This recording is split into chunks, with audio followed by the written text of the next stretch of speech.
the best of times, the worst of times, or somewhere in between.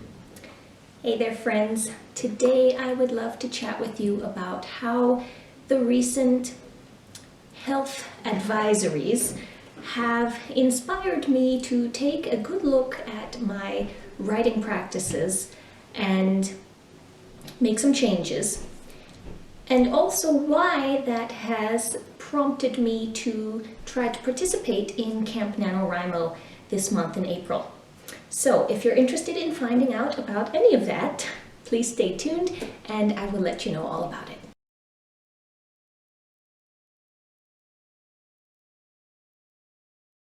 Alright, welcome. I'm Emily Harris and I am a historical romance author. I have been writing my entire life, but I have been published for a little over 2 full years. I'm going into my 3rd year this year, and it's been absolutely wonderful, but the one thing I've struggled with the most has been creating and maintaining a steady writing routine. And this is something that a lot of authors struggle with because we're not used to it. We're used to a 9-to-5 job, go to work, come home, and having someone else set our schedule for us. So becoming independently employed, whether that is full-time, part-time, hobbyist, what have you, is difficult.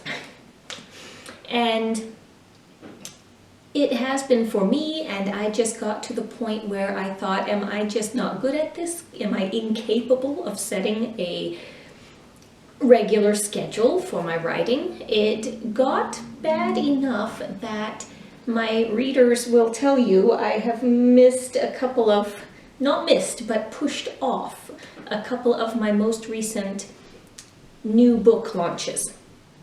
And I don't like that. I did not like that. So I decided to take a look at my planner. Actually, no, I'm lying. I did not decide that. I looked at my planner and realized something maybe about a week or so ago. Starting about mid-March through to the end of the month, we had a combination of events going on with increased restrictions on personal movement due to the pandemic that's going on right now.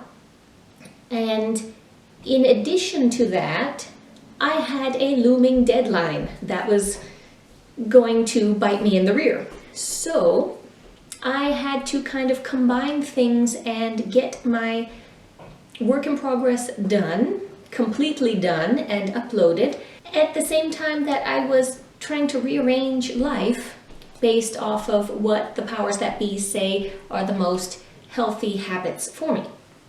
And something a little bit interesting and kind of odd happened. I was looking at my planner and realized during those last couple of weeks, I fell into a routine of writing time, like an actual real routine. It changed up a little here and there, but basically I had a chunk of time during my day that I was consistently using to do my edits and my read-throughs and my author work. So I decided, well, gee, maybe it is possible. Maybe I can create a routine process. And this health scare we're going through right now could be just the thing to help me do that.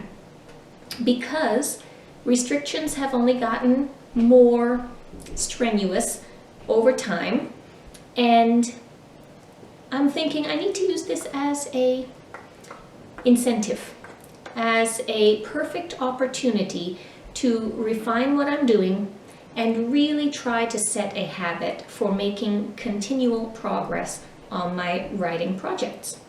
Therefore, I thought what better way to do that than enter into Camp Nanowrimo. We are at this point already into the 4th day, and I am getting onto the video bandwagon very late. However, I have been doing Camp Nano since the first day. I have started on a completely new project. It is part of a larger series project, but it is new as far as writing. And I am attempting to take those writing blocks that I had fallen into last month and carry them over into this month.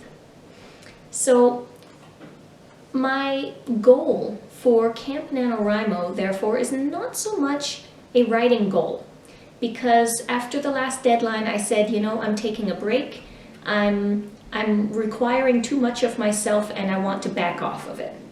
So I don't have a set writing goal other than I should be able to complete the first draft of my next book. That's the theory, but I'm not going to push it. My actual goal for Camp Nano is to see if I can form this habit that I want to form. So here are the ground rules that I have set. 1, I am going to write no more than 2 hours a day. No more than, notice. The reason is because I have a tendency to either completely block off my day for one project or another, or stretch out my writing tasks to a point where they don't need to be stretched. I'm being not lazy, but I'm stretching things out when I should be more focused. I should be more efficient in what I'm doing, and I know that I can be because I have been during these blocks. So I am limiting my writing time to 2 hours a day, preferably within that 2-hour block that I noticed in my planner. That's still a work in progress, but that's the goal. Ideally, that will encompass 4 25-minute dictation sprints. I have been dictating my writing and working on that. I'll talk more about that at some point later. And my word count goal is a minimum of 3,000 words per day. So those are the ground rules. Now, on to the project itself, because most people are not going to be able to find me on NaNoWriMo because I am under my actual name, which is not my pen name of Emily Harris. So at some point I will figure that all out and make it easier to be found. But my project, I have listed it as Top Secret Project. Da, da, da, da. And not necessarily to be all that funny, but because I was inspired by one of my all-time favorite old movies, the 1957 Top Secret Affair, starring Kirk Douglas and, what was her name? Susan Haywood. And I absolutely love that movie. And it goes along beautifully with my current project, which is book 5 of my current series, Currents of Love. And that book is entitled A Clandestine Affair. So, you see what I did there, isn't that, yeah. Every now and again, I think I'm really, I'm really thinking up fun stuff. So that is my project, technically, for Camp NaNoWriMo. I am working on book 5 of my series, and I will hopefully update you at least 3 times on my progress during the month. That's the plan for the moment. So I will end it there and catch up with you later. Thanks for joining me, and please do subscribe if you want to get the notifications of the new videos coming out pertaining to this and future projects. And I will see you next time.